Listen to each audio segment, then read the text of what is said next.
Kalau kita nak pergi ke ni negeri-negeri utara, kita nak musnahkan semua pokok ketum, percayalah you're going to lose election there. Oh, okay. So this is politics. Not soal politik. Not soal politik sebab benda tu dah ada. Alright. Pokok mereka atas tanah mereka sendiri. Dan secara senyap-senyap mungkin ada yang dah jual.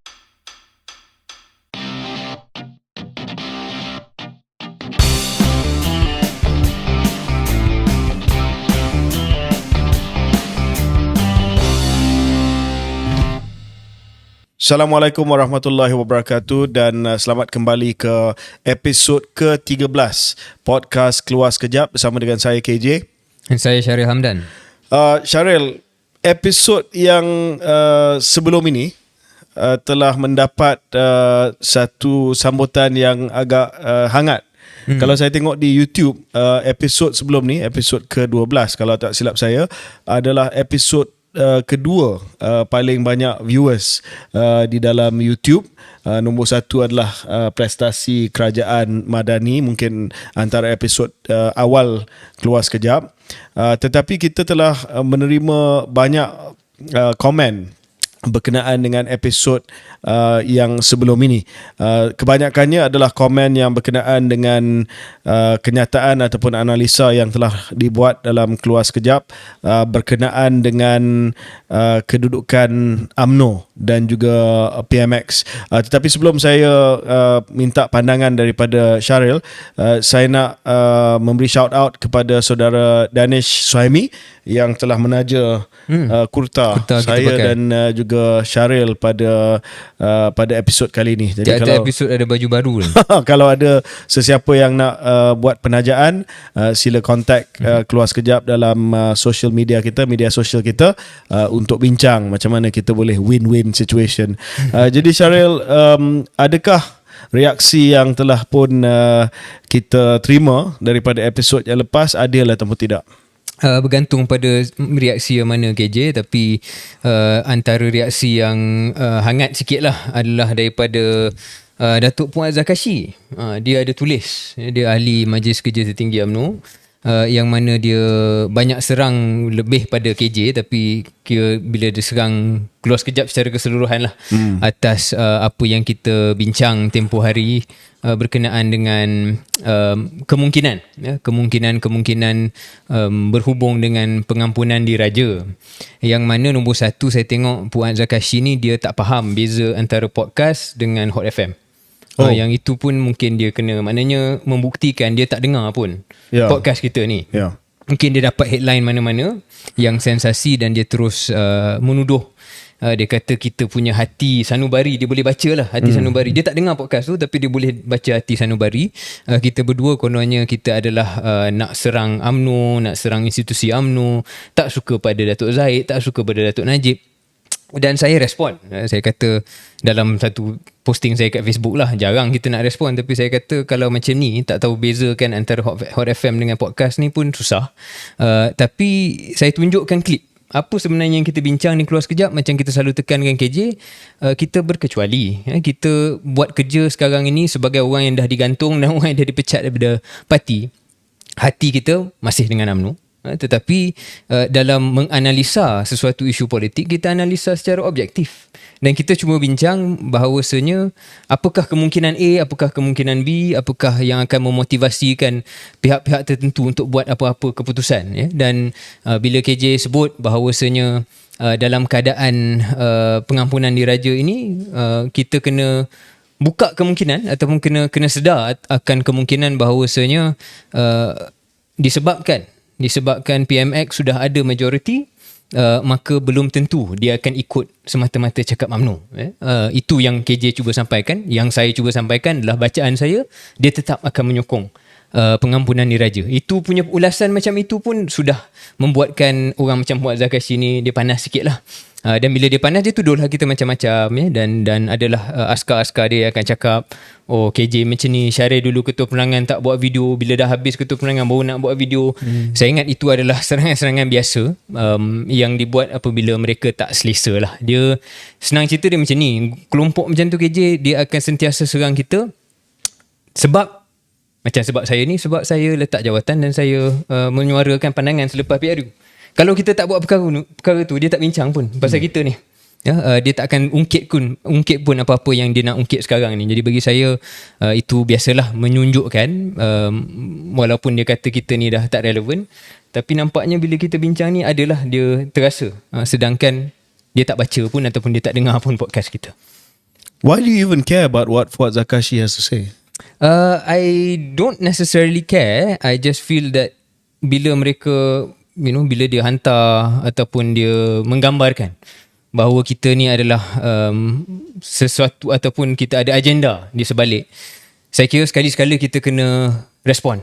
Supaya tidak lagi bagi free ride kepada fitnah-fitnah yang mereka lemparkan. Sebab fitnah induk dia adalah kita adalah ejen Perikatan Nasional. Itu dia punya stop. Kita dah keluar sekejap. Jadi sepatutnya kita tak kisahlah Fuad Zakashi dah kata apa. Be free, bro. Yeah, we're being free. Be free. Don't even care. Okay. Ya, saya tak kisah ya. Penjilat tegar Najib Razak dan juga ketua pengarah jasa yang paling gagal dalam sejarah jasa lah bagi saya lah. Okay. So I don't care. Yeah, okay, that's fine. I just thought we wanted to say biarlah dia nak cakap apa. Tapi saya just nak bagi tahu sebenarnya yang dia tak tahu bezakan antara Hot FM dengan Keluar Sekejap dengan podcast. Bagi dan saya dia ambil peluang tu untuk tiba-tiba tembak Media Prima dan kita tahu dia nak tembak siapa sebenarnya. Bagi saya bila orang tak dapat nak bezakan antara Keluar Sekejap dengan Hot Radio. FM dengan radio, kita dah tahu dah not worth commenting lah. Okay, fair point. Not your level lah. Okay, thank you. Okay. Alright. Okay, so kita akan start dengan menjawab beberapa Q&A seperti biasalah. Tetapi untuk makluman pendengar, kru kita sentiasa membaca komen-komen di ruang komentar YouTube dan sebagainya, sebab ramai yang komen berkenaan dengan set kita minggu lepas. Ada yang cuba buat set baru minggu lepas dengan lighting baru, tapi memang gagal lah. Dapat komen yang tak berapa macam ketua pengarah jasa yang dulu. Okay, anyway, kita pergi kepada Q&A. So yang pertama, saya baca satu, Syaril jawab satu, lepas tu kita mungkin share satu soalan dan kita jawab sekali. Ada satu soalan yang menarik daripada Azraf Wani Ian. Why must it saya baca seperti mana yang ditulis. Why must a doctor become a health minister? Mungkin soalan ni adalah kenapa mesti doktor jadi seorang menteri kesihatan itu seorang doktor, ya, dipilih daripada di kalangan doktor. Tak semestinya. Saya bukan seorang doktor, saya bukan doktor perubatan, saya bukan doktor PhD. Kelayakan yang paling tinggi saya adalah ijazah sarjana saja, masters, tapi saya dipilih sebagai menteri kesihatan. Prestasi saya terpulang kepada rakyat lah untuk menilai. Dan sebelum saya pun ada beberapa menteri kesihatan yang sebenarnya bukan doktor. Sebelum saya jadi Menteri Kesihatan, Dr. Adham, dia memang doktor perubatan. Dr. Zul bukan doktor perubatan. Dr. Zul ada PhD dalam toxicology, kalau tak silap saya. Bukan doktor perubatan. Sebelum dia, Datuk Dr. S. Subramania memang seorang pakar doktor. Sebelum tu Liao Tong Lai bukan doktor. Dan sebelum-sebelum tu juga Chua Ju Meng yang antara Menteri Kesihatan paling lama juga bukan seorang doktor. Kalau tak silap saya, Chua Ju Meng adalah seorang peguam. Poin yang saya nak sampaikan di sini, Syaril, adalah dalam seorang Perdana Menteri itu memilih menteri untuk mengambil tanggungjawab terhadap kementerian-kementerian tertentu, tidak semestinya menteri itu dilantik di kalangan profession yang berkenaan.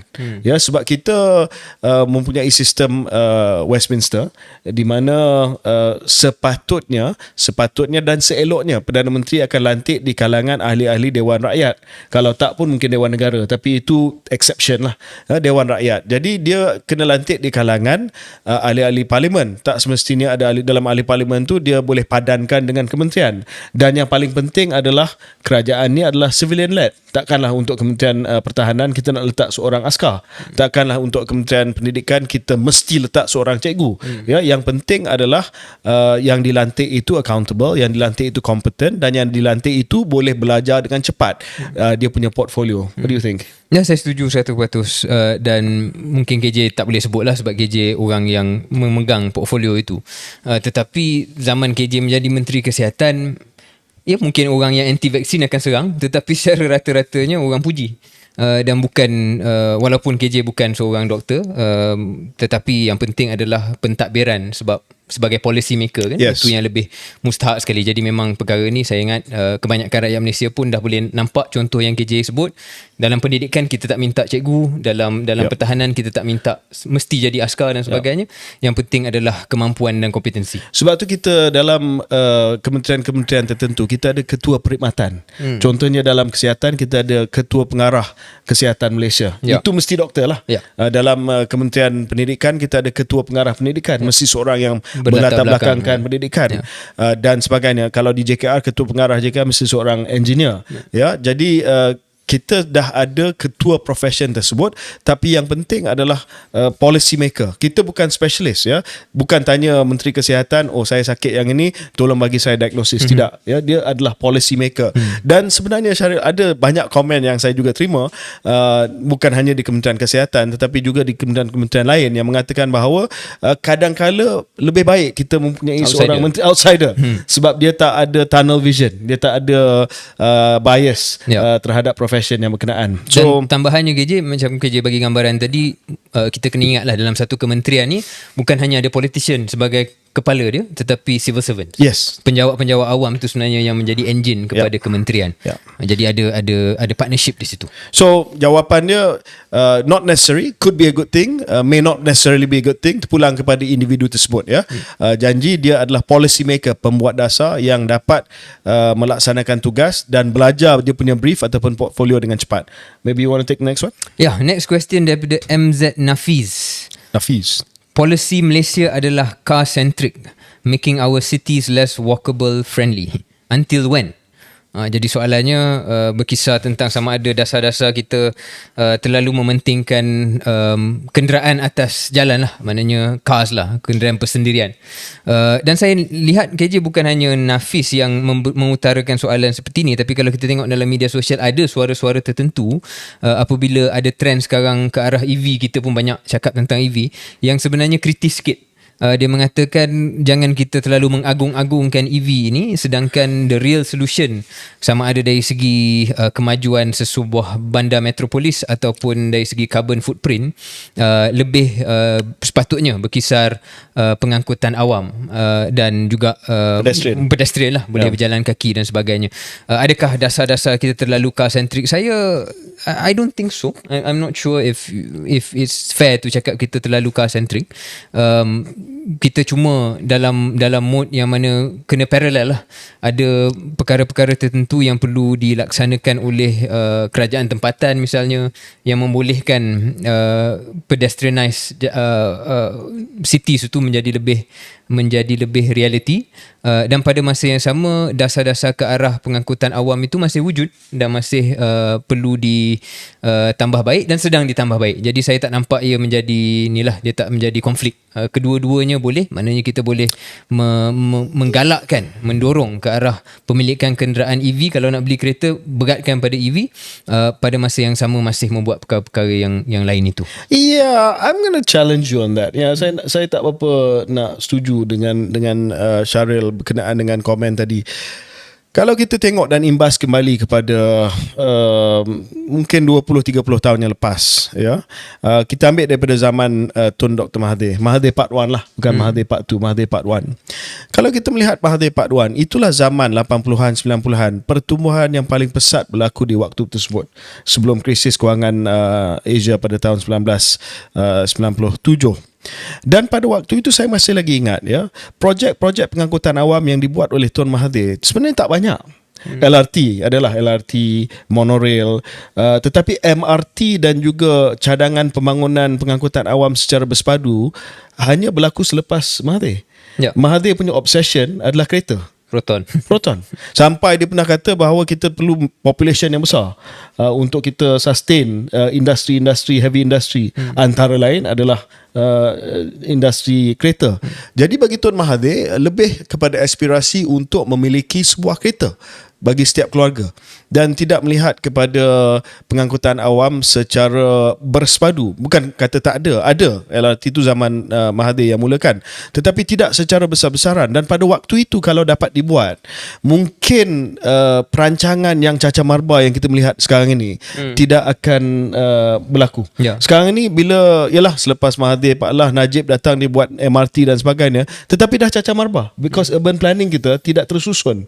Urban planning kita tidak bermula dengan pengangkutan, tetapi pengangkutan tu datang kemudian. Dan akibatnya sistem transit kita, sistem di mana sistem pengangkutan awam kita tidak mesra kepada pengguna, jauh daripada tempat-tempat rumah-rumah kos sederhana dan sebagainya, dan akhirnya ridership kita atau penggunaan pengangkutan awam kita tidak meningkat seperti mana yang telah pun dijangkakan. No, I think you're right. Maybe I should clarify. Maksud saya ialah sekarang lah. Sekarang saya tak rasa it's fair to katakan kita punya policies terlalu car-centric, but you're absolutely right. Sebelum ini pembangunan dan pertumbuhan pusat-pusat bandar memang tidak berkisar bagaimana nak pastikan konektiviti yang baik dari segi pengangkutan awam. Jadi you're absolutely right. I think it's just now at least we have a balanced approach. There's a hope to salvage some. I know we're spending a lot of time on this, and mungkin benda ni adalah isu-isu yang boleh kita kupas dengan lebih mendalam lagi. Tapi kalau kita tengok perkara amenity ataupun infrastruktur yang paling basic, laluan jalan pun kita sangat tidak friendly. Di bandar Kuala Lumpur pun, saya tengok ada dalam TikTok video seorang yang cuba naik MRT daripada Cyberjaya, Putrajaya nak pergi ke pejabat. Ada dia tunjuk memang laluan jalan tak ada, dan terpaksa jalan di bahu jalan dan sebagainya. So kalau benda yang basic tu masih lagi tidak ada, soalan tadi tu memang betul lah, kita masih lagi jauh daripada walkable. Saya tahu Saudara Syahril mungkin raya ni nak balik kampung Saudara Syahril adalah tidak lain tidak bukan kota London, dan saya berani kata di kota London Saudara Syahril, kalau saya tengok Saudara Syahril ada Whoop Band, Whoop Band ini adalah yang atas sekali lah, yang paling T20 punya lah, saya ada Apple je. Kalau Saudara Syahril tengok di London mungkin 20,000 step easy 20,000. 20,000 sebab why? Walkable. Because walkable. Okay. Shots fired. Okay. Tapi yang saya nak tambah, one thing you can do now is pakai Beam. Beam ni electric scooter. Okay. Saya setakat ni nak bagi tahu KJ, saya waktu keluar sekejap ni dan saya sebut dari itu nak pakai lebih banyak pengangkutan awam. Betul, connectivity not great walking wise, tapi pakai Beam lah. Do you know that's illegal? Bahu jalan okay apa? Dia jangan masuk ke jalan. So you memang pakai Beam tu atas bahu jalan, atas laluan jalan dengan cermat untuk sampai ke LRT ke, sampai ke MRT ke. Tak pakai helmet. No, but I think last mile connectivity ataupun perhubungan yang hujung ni adalah satu perkara yang masih lagi belum dapat diselesaikan. Okay. Fair. Okay. Alright, let's there's one more. Ada satu soalan lagi yang agak interesting yang saya baca tadi daripada Okay. What's his name?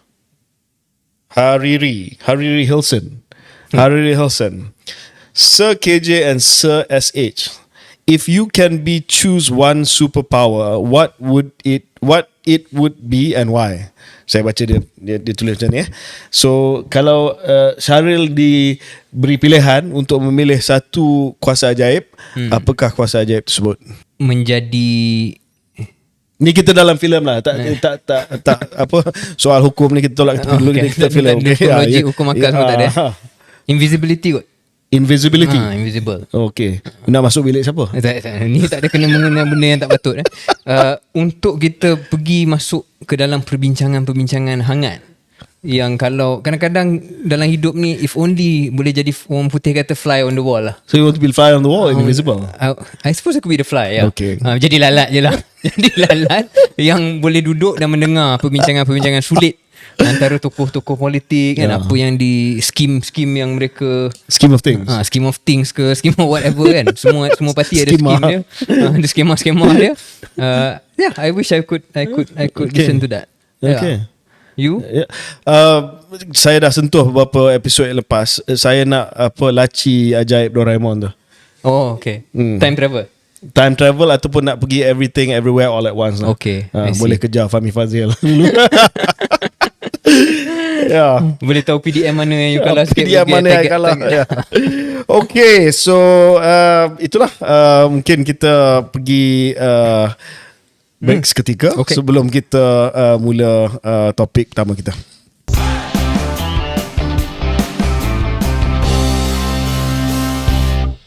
Pada tahun 1997 apabila berlaku krisis kewangan Asia, pada waktu itu ada cadangan, dan cadangan ini pada awalnya telah pun dibuat oleh kerajaan negara Jepun, iaitu penubuhan sebuah tabung kewangan Asia. Dan tabung kewangan Asia ni cadangannya adalah ditubuhkan supaya kita boleh kurangkan kebergantungan kepada tabung kewangan antarabangsa ataupun IMF, dan ada penyelesaian yang lebih tertumpu kepada benua-benua tertentu sekiranya berlaku krisis kewangan. Cadangan tersebut telah pun ditolak pada waktu itu, terutamanya oleh Amerika Syarikat yang tidak mahu ada satu badan yang ditubuhkan untuk bersaing dengan IMF, di mana Amerika Syarikat mempunyai pengaruh dan juga kuasa yang agak besar. Untuk makluman pendengar, Bretton Woods Institution ataupun institusi-institusi Bretton Woods yang telah pun ditubuhkan untuk melihat kepada arkitektur kewangan dunia seperti Bank Dunia dan juga tabung kewangan antarabangsa IMF dan juga World Bank dikuasai oleh negara-negara barat. Sebagai contoh, secara tradisi seorang rakyat daripada Amerika Syarikat akan menjadi presiden kepada Bank Dunia, dan seorang rakyat daripada Kesatuan Eropah akan menjadi pengarah urusan ataupun managing director kepada IMF. Sekarang ini idea ini telah pun dibangkitkan semula oleh PMX, Perdana Menteri kita Yang Amat Berhormat Datuk Seri Anwar Ibrahim, sewaktu beliau telah pergi ke negara China dalam kunjungan, dan dalam satu ucapan di Boao beliau telah bangkitkan soal penubuhan Asian Monetary Fund, dan perkara ini dilaporkan telah menerima sambutan yang baik oleh Presiden China Xi Jinping, dan ramai yang telah mengatakan bahawa inilah masa untuk kita cuba hidupkan semula cadangan Asian Monetary Fund ini, sedangkan kita melihat pada waktu ini ada banyak penekanan terhadap de-dollarization. Apakah itu de-dollarization? De-dollarization ini seperti mana yang kita telah bincang dalam episod-episod sebelum ini adalah usaha daripada negara-negara tersebut untuk mengurangkan kebergantungan mereka terhadap US dollar. Dan baru-baru ini kita melihat sebagai contoh, Presiden Brazil Lula telah pun melawat negara China, dan mereka telah bincang bagaimana negara China dan juga negara Brazil boleh berdagang dalam mata wang mereka sendiri tanpa bergantung kepada US dollar, dan sekaligus mengurangkan kebergantungan kepada International Monetary Fund ataupun tabung kewangan antarabangsa, di mana kalau nak minta pinjaman daripada IMF ini, ketahui bahawa apabila kita minta pinjaman, negara minta pinjaman daripada IMF sebagai the lender of last resort ataupun peminjam yang terakhir dalam sistem kewangan antarabangsa, mereka akan meletakkan pelbagai syarat. Sampai hari ini ada pelbagai negara yang tak mampu untuk bayar balik IMF ataupun tak mampu nak patuh kepada syarat-syarat yang telah pun diletakkan oleh IMF. Dia kata tak boleh hutang, tak boleh lebih daripada ini, kedudukan fiskal mestilah tidak lebih daripada peratusan defisit yang tertentu dan sebagainya. Jadi banyak negara yang nak bebaskan diri daripada cengkaman IMF, daripada cengkaman Club Paris, iaitu kumpulan-kumpulan negara-negara maju yang meminjam duit kepada negara-negara membangun. Jadi saya nak tanya kepada Saudara Syaril, adakah rumusan saya tadi itu bagus? Dan yang kedua, adakah masa sesuai untuk kita hidupkan semula perbincangan untuk menubuhkan tabung kewangan Asia ataupun AMF? Saya fikir apa yang KJ terangkan tu cukup jelas dengan bahasa yang mudah. Macam KJ katakan, ia adalah respon lah yang ia timbul waktu 97-98 untuk menyaingi, ataupun kalau tak menyaingi pun memberikan alternatif untuk penyelesaian yang lebih tertumpu kepada benua Asia dan tidak tertakluk kepada syarat dan juga kuasa dan pengaruh yang KJ gambarkan tadi. IMF ni banyak dipengaruhi dan dikuasai oleh kuasa-kuasa barat, terutamanya Amerika Syarikat. soalan KJ adakah sesuai? Saya fikir dari segi idealnya memang tak ada masalah dan boleh membuatkan kita rasa teruja. Cuma pertama sekali nak kena fikir bahawasanya kalau kita nak beralih ataupun tujuan kita nak adakan AMF ini adalah untuk keluar daripada cengkaman ataupun persepsi cengkaman sebuah kuasa, jangan pula kita gantikan dengan satu lagi institusi yang juga dicengkam oleh kuasa lain. Walaupun kuasa itu mungkin kuasa Asia, tapi still bukan kuasa yang demokratik. Maksud saya bukanlah negara itu tak demokratik, tapi maknanya kita pun still akan terikat kepada kuasa lain. Jadi itu adalah satu perkara yang perlu dipikirkan oleh sesiapa dan mana-mana kelompok yang nak adakan. So kita cakap direct lah, apa yang dimaksudkan oleh Syahrir tadi, jangan AMF ini dijadikan sebagai satu forum pula yang dinominasi oleh sebagai contoh China. Ya. Itu yang kita nak elakkan. Jadi dari segi prinsipnya no problem, tapi dari segi realitinya itu salah satu perkara yang perlu dijauhi ataupun dielakkan. Cuma untuk penjelasan ataupun untuk maklumat pendengar, bila bercakap tentang AMF ni, Asian Monetary Fund ni, ramai mungkin tak tahu ada satu institusi ataupun satu kerangka monetary serantau yang dah sedia ada. Dia bukan AMF, dia belum sampai level AMF, tapi yang dinamakan Initiative Chiang Mai Initiative. Dia diwujudkan tahun 2000, kemudian ada penambahbaikan ataupun ada evolusi dia setakat sampai ke hari ni. Chiang Mai Initiative ni CMI.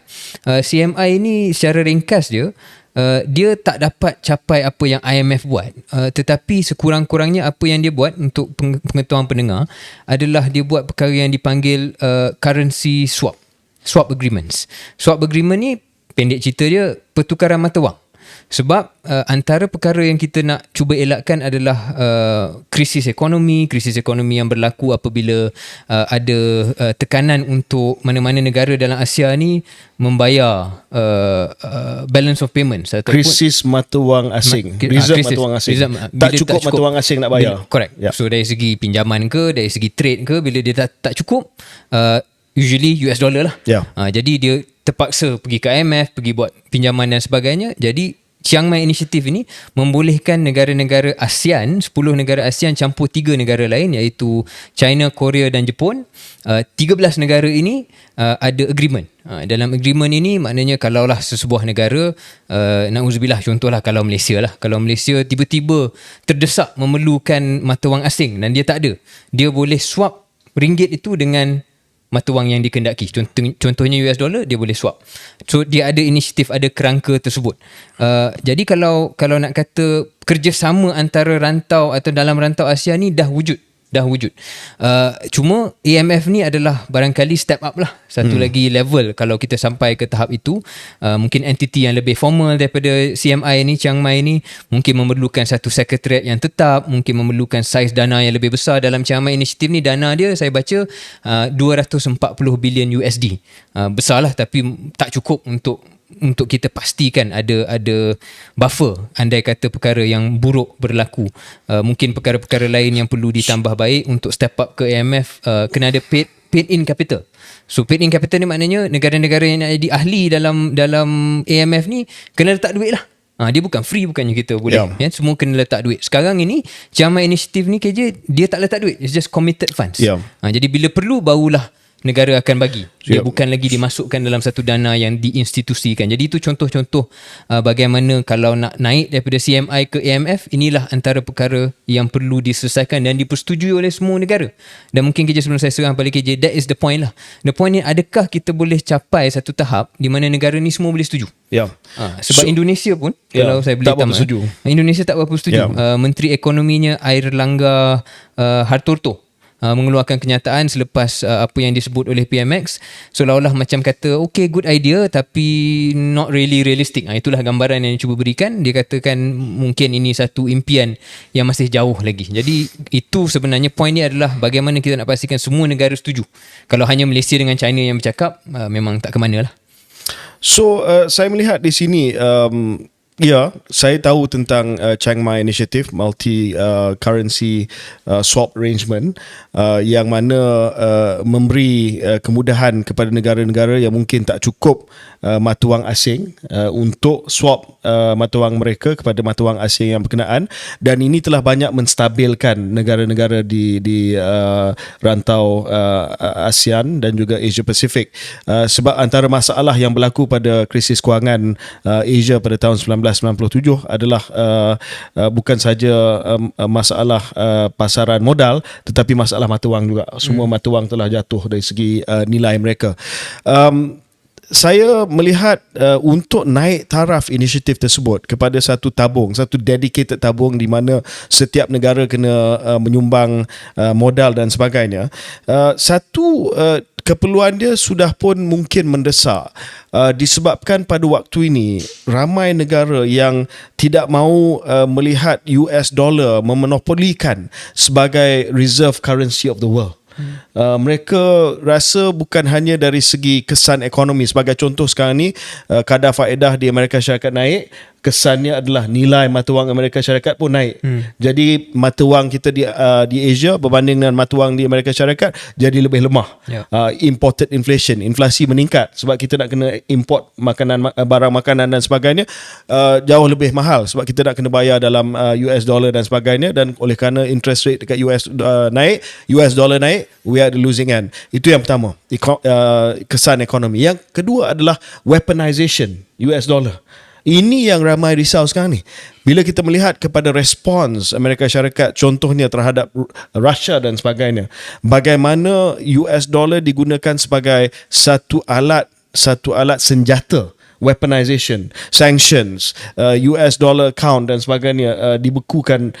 Ini yang telah mencetuskan satu reaksi, bukan di Malaysia saja, tetapi di kalangan negara-negara membangun yang lain. China, negara BRIC, ya. Kita tengok Brazil, Russia, India, China, semua sekarang ni menyatakan kemahuan mereka untuk berdagang dalam mata wang mereka sendiri dan mengurangkan kebergantungan kepada satu reserve currency. Jadi sebab itu saya kata mungkin sekarang ni the time is right, sebab dah ada political will dan kekuatan politik. Kalau dulu negara-negara BRIC pada tahun 1997-8 mereka tidak ada kekuatan untuk kata no, we are not going to be, kita tidak akan bergantung kepada US dollar semata-mata, kita ada kekuatan untuk buat keputusan untuk perkembangkan lagi mata wang yang lain. Itu yang pertama. Yang kedua yang saya nak juga tanya Syaril punya pandangan. Yes, saya setuju kemahuan BRIC untuk mengurangkan kebergantungan kepada US dollar. Berbalik kepada soalan tadi, what if apabila kita tubuhkan AMF ini, yuan dijadikan sebagai the alternative reserve currency? Kita pun ada masalah yang sama juga. Kita akan ada sebab masalah yuan boleh dijadikan senjata ekonomi oleh negara China. Betul. Jadi itu yang ini antara perkara dan perincian-perincian yang susah lah nak bagi jawapan. Selagi semua negara tak duduk bincang untuk memikirkan apa sebenarnya formula dia. Satu idea yang mungkin teknikal yang secara ringkas kita cuba jelaskan KJ, special drawing rights. Special drawing rights ni kalau nak pakai bahasa yang mudah, dia satu mata wang yang diciptalah, mata wang yang bukan milik mana-mana negara, yang boleh dijadikan seolah-olah mata wang neutral AMF. Mungkin kalau itu berlaku, kita kurang sikit kebergantungan. Tetapi adakah China akan setuju? Kita pun nak kena tengok apakah kepentingan geopolitik China dan sebagainya. Adakah mereka mahukan yuan? Sebab kita tahu memang dia nak jadikan yuan sebagai salah satu alternative reserve currency. Kalau AMF ni nak mendapat sokongan China, dan memang confirm akan memerlukan sokongan China, adakah itu menjadi salah satu syaratnya? Ya. And satu lagi benda yang agak menarik, ya, bila kita nak bincang soal AMF ni, kalau kita melihat kepada idea pertama AMF datang daripada Jepun.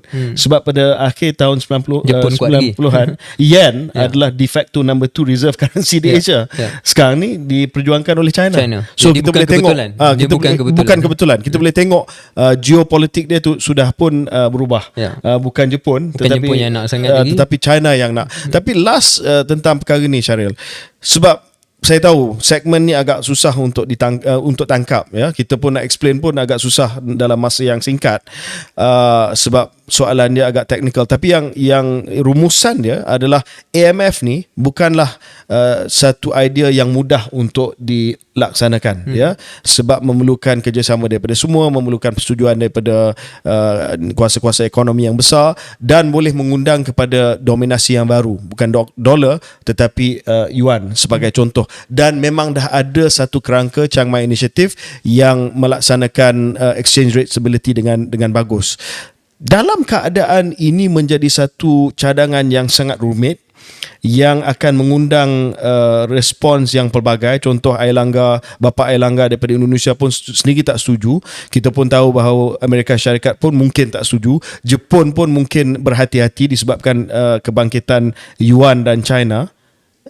Why do you think PMX suggest, kenapa Perdana Menteri kita telah mencadangkan benda ni? Saya nak mengambil soalan tu mungkin dari sudut lain. Walaupun perincian perbincangan tentang idea itu memang panjang dan rumit, dan kita kena tengok apa respon negara-negara lain, tak boleh salahkan PMX untuk cetuskan idea tu.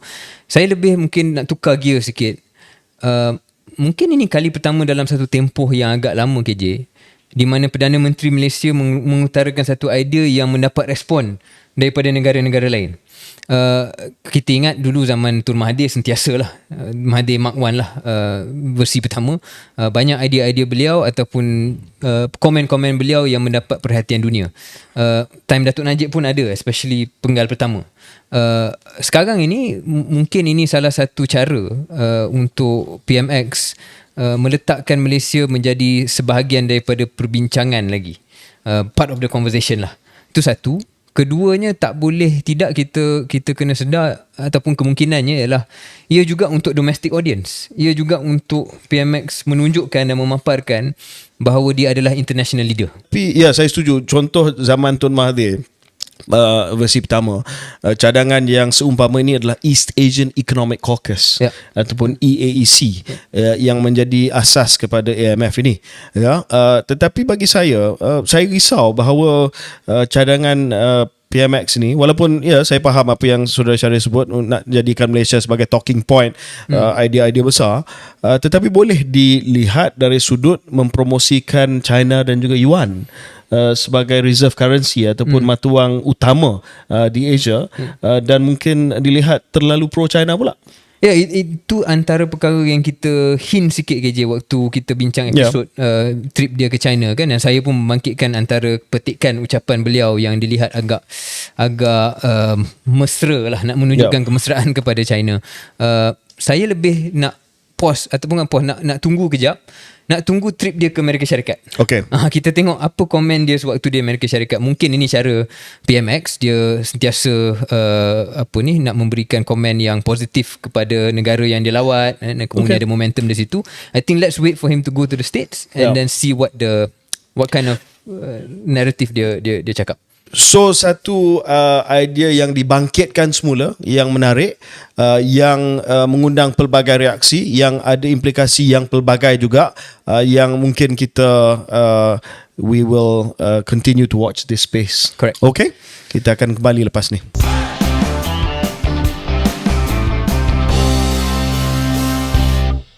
Okey, kita ke topik seterusnya, topik yang agak hangat pada minggu yang sudah, iaitu penjualan Iskandar Malaysia Studios, ataupun sebelum ini dikenali sebagai Pinewood Iskandar Malaysia Studios. Penjualan ini oleh Khazanah Nasional Berhad kepada sebuah syarikat yang berpangkalan di Singapura, GHY Group. GHY Group ni berpangkalan di Singapura, dan Khazanah ataupun anak syarikat Khazanah telah menjual Iskandar Malaysia Studios IMS ini dengan harga 35.34 juta, 35 juta ringgit. Dan ini mendapat reaksi yang pelbagai, dan reaksi awalnya agak negatif apabila ramai mengenal pasti ataupun mendapat makluman bahawa jumlah pelaburan bagi projek Iskandar Malaysia Studios ini, IMS ini, jumlah pelaburannya adalah sebenarnya daripada 2009 sampailah ke sekarang adalah antara 528 juta hingga 748 juta. Jadi hampir 750 juta yang dikatakan dilaburkan dalam IMS ni, akhirnya penjualan itu kalau baca headline-nya bernilai 35 juta ringgit sahaja. Dan selepas mendapat reaksi pelbagai ni, Khazanah Nasional telah mengesahkan penjualan itu dan juga mengeluarkan kenyataan yang memberi sudut pandang yang berbeza, mengatakan bahawa IMS telah pun menarik FDI, membawa pulangan-pulangan ekonomi dan sosial kepada Malaysia, dan tidak hanya patut dilihat pada penilaian penjualan itu semata-mata. KJ, benda ni kita tahu Pinewood ataupun sekarang ni IMS lah, dan sebelum tu Pinewood, Pinewood ni untuk makluman pendengar adalah satu syarikat daripada syarikat production daripada, bukan syarikat pokok lah, balak. Bukan syarikat balak. Okay. Dia production company out of United Kingdom, yang telah pun memeterai perjanjian untuk melaksanakan satu syarikat bersama dengan Iskandar Malaysia ini pada tahun 2009, dan studio itu dengan keluasan yang luas 100,000 kaki persegi, film space itu telah pun dibuka pada 2014. Construction selama 5 tahun. Tapi Pinewood Studios telah menarik diri daripada company ini, daripada syarikat ini pada tahun 2019. Jadi ini yang menjadi pertikaian ataupun persoalan, macam mana setelah sekian lama dan sebegitu banyak yang telah diletakkan dalam syarikat ini, akhirnya penjualannya hanya pada 35 juta. Saya ada pandangan saya, tapi mungkin saya nak bagi pada KJ dulu. Adakah perkara ini seperti mana yang kita baca headline, ataupun sebenarnya hujah-hujah oleh Khazanah mengatakan bahawa sebenarnya ada benefit yang lain yang telah dijana dalam tempoh daripada 2014 sampailah ke sekarang, yang sepatutnya diambil kira dalam kita mengadili situasi ini? Okey, ini topik yang sangat-sangat menarik dan agak berbeza daripada topik-topik yang biasa kita bincang lah. Tetapi topik ini ada kaitan yang langsung dengan ekonomi negara. Sebab topik ini membincangkan Malaysia sebagai destinasi pelaburan, dan dalam konteks ini destinasi pelaburan budaya ataupun destinasi pelaburan hiburan dalam filem, ya, ataupun dalam apa jua production. Sebab saya tengok nilai daripada pelaburan itu sangat-sangat besar. Bukan hanya nilai sewaktu rakaman filem itu dibuat ataupun nilai sewaktu post production dibuat, tetapi nilai dari segi pengiklanan Malaysia sebagai destinasi. Kalau kita tengok kadang-kadang secara tak langsung kita tengok filem Hollywood ataupun filem Bollywood, dan kita tengok bahawa ada rakaman yang telah pun dibuat bukan di negara filem itu, tetapi satu rakaman dibuat di negara-negara asing. Dan bila kita tengok filem tu, kita tengok menarik juga negara ni. Bila kita tengok contohnya ada filem yang popular yang dirakam di negara Malaysia dan juga di negara Singapura, Crazy Rich Asians, ya, mungkin saudara Syarif pernah tengok Crazy Rich Asians. Vista Singapore ataupun Vista kawasan Marina Singapore tu dengan dia punya Marina Bay Sands dan sebagainya, jadi satu vista yang ikonik yang telah menarik pelancong ke Singapura. Saya nak pergi tengok bangunan yang ada kapal yang terletak di atas 3 bangunan tersebut. Sama juga apabila kita tengok satu ketika dahulu, mungkin Syaril masih lagi di bangku sekolah, filem Entrapment yang Catherine Zeta-Jones dibintangi Catherine Zeta-Jones dan juga Sean Connery, di mana ada satu scene di Menara Kembar Petronas. Dan itu telah menjadi walaupun ialah mungkin dia punya genre dia bukan macam Crazy Rich Asians, tetapi menaikkan nama Malaysia dan juga menjadikan Menara Kembar Petronas itu sebagai mercu tanda. So bagi saya, nilai untuk mendapatkan filem untuk rakam di Malaysia ni adalah sangat-sangat tinggi. Sebab itu Tapi je dalam Iskandar Malaysia Studios ni dalam studio kan. So you dalam studio, tetapi kita kena ingat bahawa biasanya bila buat filem ni dia ada komponen dalam studio dan juga di luar studio. So mungkin dia Bila akan dah sampai Malaysia, dia akan ambil kesempatan bila production tu dah ada di Iskandar Pinewood pada waktu itu, dia akan juga menggunakan rakaman ataupun menggunakan kawasan lokasi lain di Malaysia sebagai scene-scene yang lain. Jadi bila dia dah dapat mereka datang ke sini, mudah untuk kita memasarkan lokasi-lokasi lain sebagai location untuk filem mereka. So bagi saya, nak dapat filem ini sangat-sangat penting. Sebab itu pada satu ketika dahulu Iskandar ataupun Khazanah Nasional pada tahun 2009 telah memeterai perjanjian dengan Pinewood Studio. Pinewood Studios ni antara lain mereka telah menerbitkan filem James Bond. Itu mungkin yang paling famous lah, tapi banyak. Tetapi perjanjian tersebut telah pun ditamatkan pada tahun 2019 dan Iskandar Malaysia telah studio itu telah dinamakan semula sebagai Iskandar Malaysia Studios di bawah Khazanah. Now, saya faham penjualan ni. Saya faham penjualan ni sebab penjualan ni satu adalah untuk cut losses. Sebab mungkin timing dia tak berapa bagus. Timing Khazanah ambil alih studio ini pada waktu pandemik, tidak ada apa-apa production yang telah pun berlaku, dan saya difahamkan maintenance untuk studio itu saja mungkin mencecah lebih daripada 10 juta ringgit Malaysia setiap tahun kalau tak diguna lah. Kalau tak diguna. Dan saya nampak Khazanah bukanlah entiti yang sesuai untuk membawa masuk filem, sebab itu bukan core business mereka. Itu bukan core business mereka. So, bayangkan Khazanah telah pun JV dengan Pinewood untuk operating company tersebut. Tapi dah ditamatkan pada tahun 2019. Takkan Khazanah nak jadi operating studio? Mestilah dia nak kena cari. Dia nak kena cari syarikat yang boleh bawa filem-filem ke Malaysia. Sebab ini bukan core business Khazanah. Dan takkan mereka nak sustain losses ataupun kerugian setiap tahun disebabkan studio yang underutilized. Dan saya difahamkan studio ni sangat-sangat canggih, maybe overspec untuk local film industry. Saya difahamkan ada satu tangki air yang boleh digunakan untuk merakamkan filem seperti Hunt for Red October, Submarine dan sebagainya. Dan saya dengar daripada rakan-rakan dalam industri, Khazanah telah sebelum dijual kepada syarikat GHY Group ini, telah pun tanya sama ada entiti tempatan minat ataupun tidak untuk mengambil alih Iskandar Studios, dan tidak ada yang minat sebab kos dia terlalu tinggi. So mereka nak cut losses, mereka nak mengurangkan kerugian, dan mereka nak bawa masuk satu entiti yang ada pipeline, yang ada perancangan yang boleh bawa banyak-banyak filem. Dan setahu saya GHY Group ni walaupun berpengkalan di Singapura, satu public listed company di Singapura, tetapi mempunyai network yang sangat-sangat luas di Hong Kong, di China dan sebagainya, yang boleh bawa masuk filem-filem ini untuk membuat penggambaran mereka ataupun perfilman mereka di Malaysia. Satu benda yang saya nak juga clarify, sebab saya baca kenyataan akhbar Khazanah seolah-olah kita jual studio, kita jual tanah dan sebagainya, tetapi apa yang telah pun kita jual adalah pegangan Khazanah dalam syarikat operating company. Jadi tanah tersebut masih lagi milik Khazanah. Studio tu pun aset tu masih milik Khazanah. Aset company adalah Khazanah. Aset tu milik Khazanah. Jadi daripada Khazanah duduk atas aset yang tidak buat kerja, non sweating asset, dia lebih baik dia bagi kepada sebuah syarikat yang boleh bawa masuk pelaburan.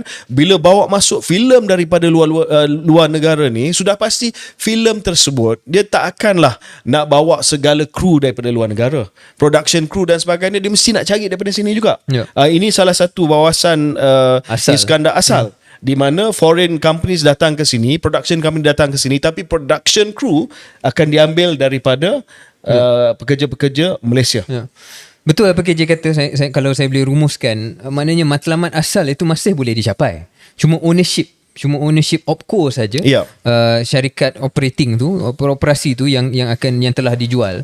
Dan mungkin saya ambil peluang ini juga untuk macam nak defend Khazanah jugalah. Sebab saya rasa kalau kita tengok dalam media sosial ada yang mempertikaikan, Khazanah ni selalu rugilah apalah. Itu pun sebenarnya tak berasaskan fakta. Cuma kadang-kadang 2-3 pelaburan yang tak menjadi, kemudian pernah dipertikaikan kenapa Khazanah tak invest dalam Grab. Semua ini menjadi satu naratif seolah-olah Khazanah ini satu entiti yang tak dapat mengurus kewangan. Beberapa perkara untuk makluman pendengar. Satu, macam KJ dah kata, cut losses ni perkara yang lazim lah. Maknanya kalau dah sampai satu tahap yang mana aset itu bleeding, dan KJ kata tadi kos untuk maintain 10 juta setahun dan sebagainya, saya baca report daripada Ernst & Young, audit report pada tahun 2019, yang mana accumulated losses syarikat ni 300 juta ringgit.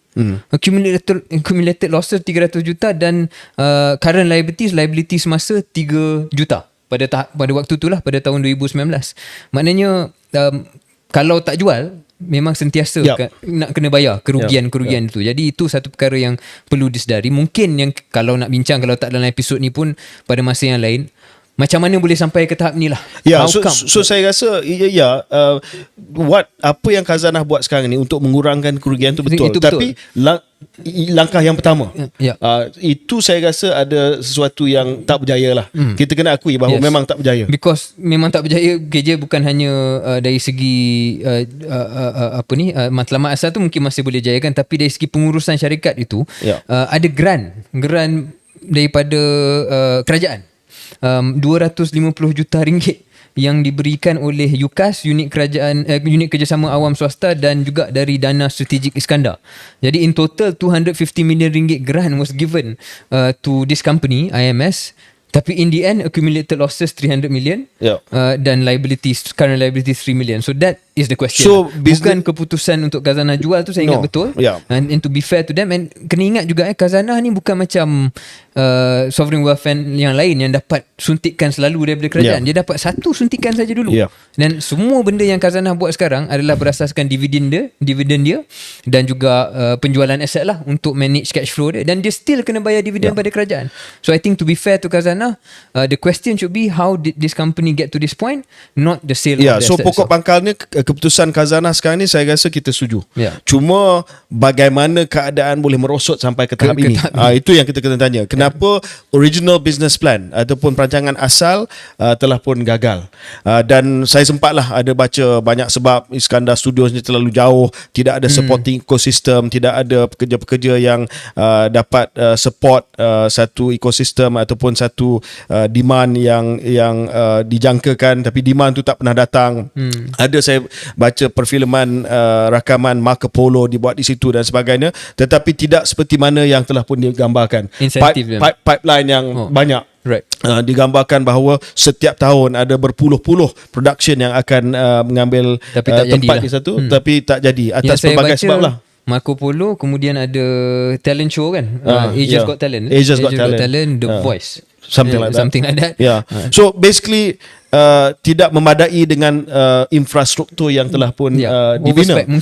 Memang completely overspec. Dan ada juga pandangan yang mengatakan Malaysia tidak mempunyai image ataupun reputasi yang bagus di Hollywood, sebab kita seringkali ban filem-filem tertentu. Itu tak apalah, itu budaya kita. Tak semestinya kita bergantung kepada Hollywood. Mungkin sebab itu kita pivot ataupun kita sekarang ni melihat kepada negara China dan sebagainya. Sebab bukan semua filem yang berjuta-juta ringgit ini ataupun berpuluh-puluh juta dolar ini datang daripada Hollywood. Saya rasa daripada China, daripada Hong Kong, daripada Bollywood dan juga negara-negara lain pun ada nilai yang tinggi. So dan saya nampak memang kita ada di Malaysia Film in Malaysia Incentive ataupun FIMI. Ini topik yang lebih besar lah yang kita nak bincang. Tapi kita kena kaji sama ada FIMI, Film in Malaysia Incentive, iaitu rebate. Kita bagi rebate, cash rebate 30% kepada production yang datang ke Malaysia dan buat di Malaysia, dan ada tambahan 5% kalau ada elemen kebudayaan Malaysia yang dimasukkan ke dalam rakaman filem tersebut, dia boleh dapat rebate. Dan banyak juga syarikat yang telah memanfaatkan rebate ini. Sebagai contoh, saya tak pasti Syarif tahu ke tidak, Mandalorian. Dia buat special effects di Malaysia. Oh, I didn't know. Yes. Okay. Mandalorian Special Effects Disney buat di Malaysia. Sebuah syarikat yang berpenggalan di sini disebabkan FIMI. Dia datang sebab ada rebate. So memang ada kejayaan-kejayaan yang kecil tetapi tidaklah sampai tahap yang besar, dan kita harap dengan keputusan khazanah, yes, kita nak kena soal kenapa berlaku keadaan seperti ini, perancangan yang gagal, tetapi keputusan untuk jual OPCO tersebut saya rasa Yeah, that's the right decision. right decision. Okay, so kita akan kembali selepas ini.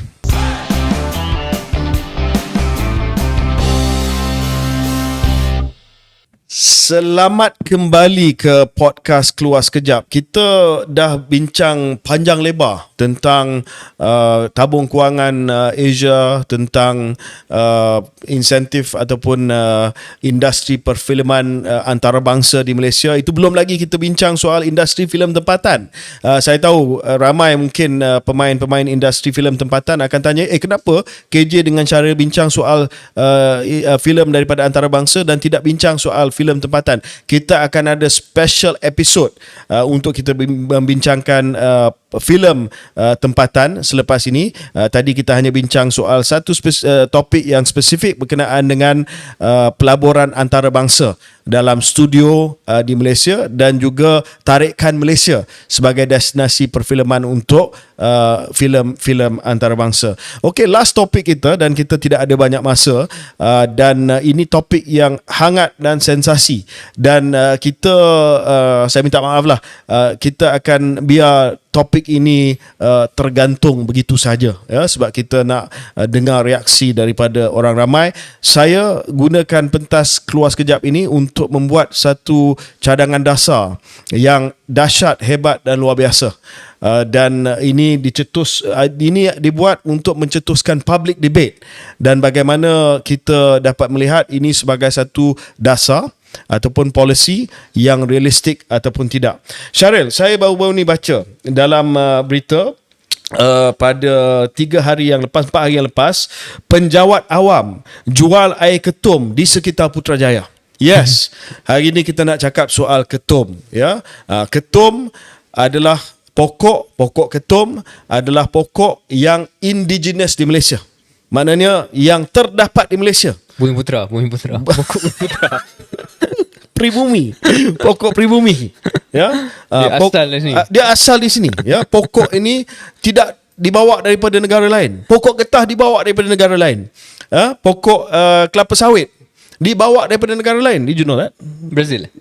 Brazil, yeah. You knew that, right? It was rubber trees and oil palm not indigenous to Malaysia. Ketum is. Ketum, ya. Tetapi seperti mana yang kita semua tahu, ketum adalah sesuatu yang dilarang dari segi undang-undang, ya. Tetapi kalau kita pergi belah utara, kita pergi Perlis, kita pergi Kedah, malah kita pergi Pulau Pinang, akan jumpa pokok ketum. Pernah tengok pokok ketum di ni? Pernah tengok belah utara. Pernah try? Dia tak legal lah. Tak legal. Kita jawab nanti lah off air. Cuma untuk penyelidikan boleh lah. Saya menyelidik. Menyelidik. Okey. Macam mana pun, kita ada masalah yang besar. Sebab pokok ketum memang ada di rata-rata di negara kita. So, tanpa kita masuk soal detail cadangan ini, saya nak utarakan satu cadangan dari segi konsep dia. Syaril, saya tengok dari segi seorang Menteri Kesihatan dulu. Saya dah study isu ketum ni dah lama. Bagi Kementerian Kesihatan masih lagi berpendapat bahawa ketum ini adalah sesuatu yang tidak boleh dilegalize. Sebab dalam pokok ketum ini ada bahan psikoaktif yang boleh mengkhayalkan. Betul lah. Betul. Dan tanpa ada bukti saintifik yang bahan itu boleh digunakan bagi tujuan perubatan, Kementerian Kesihatan tidak akan luluskan produk itu dibenarkan untuk digunakan bagi tujuan perubatan. Samalah dengan polemik berkenaan dengan cannabis ataupun marijuana. Janji produk tersebut ada penggunaan ataupun ada faedah perubatan, boleh diluluskan. Contohnya morfin. Morfin adalah opioid. ya, opioid yang tak dibenarkan. Tetapi oleh kerana ada bukti bahawa morfin itu boleh digunakan dalam keadaan tertentu dalam perubatan, morfin dibenarkan. Tapi cannabis dengan ketum belum sampai tahap tu, walaupun research sedang berlangsung. Bila doktor dan pakar semua kata memang ada ada faedah daripada marijuana ataupun ketum dalam keadaan tertentu, contoh mengurus pain management ataupun mengurangkan rasa loya di kalangan mereka yang pesakit kanser yang mengambil kemoterapi, dibenarkan beri cannabis di negara-negara lain sehingga dapat kelulusan ataupun sehingga dapat kata putus daripada pakar, kita tak benarkan. Jadi itu kita tolak ke tepi. Ini bukan cadangan nak kita halalkan ataupun nak kita benarkan penggunaan ketum di negara kita. Ketum masih lagi tidak dibenarkan. Tapi saya nak selesaikan satu masalah yang rumit ni, Syaril. Saya tahu bahawa ada ketum di bahagian utara negara kita. Saya juga tahu bahawa ada setengah negara yang membenarkan penjualan ketum. Sebagai contoh, ketum di Amerika Syarikat $1 billion industry now. Sana dia tak panggil ketum, dia panggil kratom. Dia jual untuk pelbagai penggunaan lah. Tapi di Amerika Syarikat ni, dia sistem negara persekutuan federal. Ada setengah negeri, wilayah yang benarkan ketum, ada setengah negeri yang tak benarkan ketum. Tapi ada setengah negeri yang benarkan. Dan mereka banyak beli daripada jiran kita, Indonesia. Dan Thai sekarang ni pun sedang melihat peluang untuk menjual, sebab dulu dia tak boleh ekspor, sekarang ni kata nak ekspor kepada Amerika Syarikat. Cadangan saya, Syaril, ketum adalah benda yang indigenous, pokok peribumi kepada Malaysia. Kita tak boleh jual di Malaysia, kita tak boleh guna di Malaysia, kerana di Malaysia Kementerian Kesihatan Malaysia kata ketum ini tak boleh digunakan sebab tidak ada bukti dan boleh mengkhayalkan. Tetapi kalau negara lain menggunakan ketum ni, kenapa tidak kita ekspor? Kita ada prosedur yang ketat. Maksudnya hanya lembaga ketum sebagai contoh. Lembaga ketum diwujudkan, dia saja yang boleh beli pokok ketum dan dia saja yang boleh proses dan dia saja yang boleh ekspor kepada Amerika Syarikat. Pekebun kecil ketum, daripada kena tangkap dengan polis, mereka boleh jual ketum mereka dan dapat pendapatan $1,000, $2,000 setiap bulan. Menjual ketum. Mungkin ada di setengah mereka kata kalau dapat jual ketum mereka akan berhenti menoreh getah, ya. Tetapi tak boleh jual di Malaysia sebab ban, illegal in Malaysia. Negara lain boleh guna, apa masalahnya? Bukan kita nak guna untuk orang kita sendiri. Kita ada tight export condition. Dia tak boleh tumbuh merata-rata. Kita kata okey, kalau nak jadi sebahagian daripada pekebun kecil yang nak ekspor, kena daftar dan kena ada cek daripada polis, kena cek daripada KKM dan hanya boleh jual kepada lembaga yang akan terus ekspor kepada negara luar. What do you think? Atas semangat macam KJ katakan nak bincang konsep, ya, saya bagi hujah balas. Ni sebenarnya bukan apa yang saya percaya, to be clear. Ini saja je untuk kita spark debate. Hujah balas kepada apa yang KJ katakan tadi, panjang lebar KJ justify kenapa boleh buat ekspor ketum ini. Hujah balas ni mungkin berbunyi sebegini. Sebagai sebuah negara bangsa, kita kena konsisten dalam nilai-nilai kita. Kalau nilai kita setakat hari ini adalah mengatakan penggunaan ketum adalah tidak legal, tidak mengikut undang-undang, haram, maka tidakkah ia menjadi satu konflik dari segi nilai? Tiba-tiba kita kata kat Malaysia tak boleh pakai, tapi sebab negara lain bagi, kita membenarkan pertumbuhan ketum di sini dan kita boleh jual ekspor semata-mata untuk dapat keuntungan ekonomi. Tidakkah sesebuah negara, sebuah masyarakat seperti kita mesti meletakkan nilai-nilai yang lain selain daripada keuntungan semata-mata dalam pembuatan dasar? Jadi bagi saya, hujah balas dia, kalau nak bagi hujah balas, adalah the consistency of our values. If the value system right now says that in terms of law and in terms of value system is against ketum usage, kita tak sepatutnya membenarkan ekspor kepada negara lain kerana itu bercanggah. Dan semata-mata ia peribumi, tidak relevan dalam perbincangan. Okey, ya, itu relevan kepada perbincangan sebab ada yang mungkin kata okey, kalau begitu kita tanam saja apa-apa tumbuhan yang tak legal di Malaysia. Marijuana pun kita tanamkan kat sini sebab kita nak ekspor, semata-mata nak ekspor. Hujah balas saya adalah marijuana bukan pokok peribumi di Malaysia, tetapi ketum dah memang ada kat sini. Okey, itu yang nak tutup soal kenapa tidak marijuana, kenapa tidak pertumbuhan-pertumbuhan yang lain. balik kepada sistem nilai ni, saya rasa bukan soal ni sistem nilai. Ini adalah proses perkumpulan dan juga proses analisa kesan daripada ketum. Mungkin di Malaysia belum sampai tahap di mana pakar kita di sini berpuas hati bahawa ketum boleh digunakan untuk tujuan perubatan. Mungkin di negara lain mereka melihat sudut lain, mereka ada protokol lain, mereka ada kajian yang lain yang menunjukkan bahawa ketum boleh digunakan untuk tujuan-tujuan tertentu. Who are we to question them? Ya, walaupun kita rasa di Malaysia belum sampai tahap tersebut, tapi kalau di negara lain sudah pun consume freely, dan mereka memang mencari-cari ketum yang nak diimport, dan kita pun ada benda tu, kita tak guna di sini, dan kita akhirnya kalau kita tak guna pun kita rampas dan kita musnah, why not kita hantar kepada negara yang nak benda tu? Okay. boleh continue this debate. No, saya faham apa yang saya kata. Can I just for the sake of debate je lah. Oh ya. Sake of debate. What is the difference? How is this different? Apa beza pendekatan KJ macam ni dengan perkara-perkara lain yang kalau kita nak guna hujah, benda tu dah ada. Just because benda tu ada, why not kita benarkan? Kita cari jalan. Bukankah semata-mata perkara tu ada ke tak ada tu, yang penting adalah what is our stand. Dan kalau standnya ialah no, kita tak patut membolehkan. Tapi saya tercari-cari juga benda yang secara semula jadi dah ada, yang tak boleh diguna pakai di Malaysia, yang boleh diguna pakai di negara lain, hanya ketum saja. Okay. Ada benda lain? Dengan fikir. Tak ada. Hey, I'm ex-minister of health, you know. Right. Don't play. But you are basing your argument on the indigeneity of it. Ya, saya faham. The moment you take out the indigeneity, it's a slippery slope. Saya tahu. Soal indigenous tu adalah sangat-sangat penting, sebab kalau kita nak pergi ke negeri-negeri utara, kita nak musnahkan semua pokok ketum, percayalah, you're going to lose election there. Oh, okay. So this is politics. Not soal politik. Not soal politik, sebab benda tu dah ada. Right. Pokok mereka atas tanah mereka sendiri, dan secara senyap-senyap mungkin ada yang dah jual. So anyway, that was just me role playing. Tak ada kata putus soal ketum ni. Cuma saya melihat dari segi sains dia, negara lain dah terima, negara kita belum lagi terima.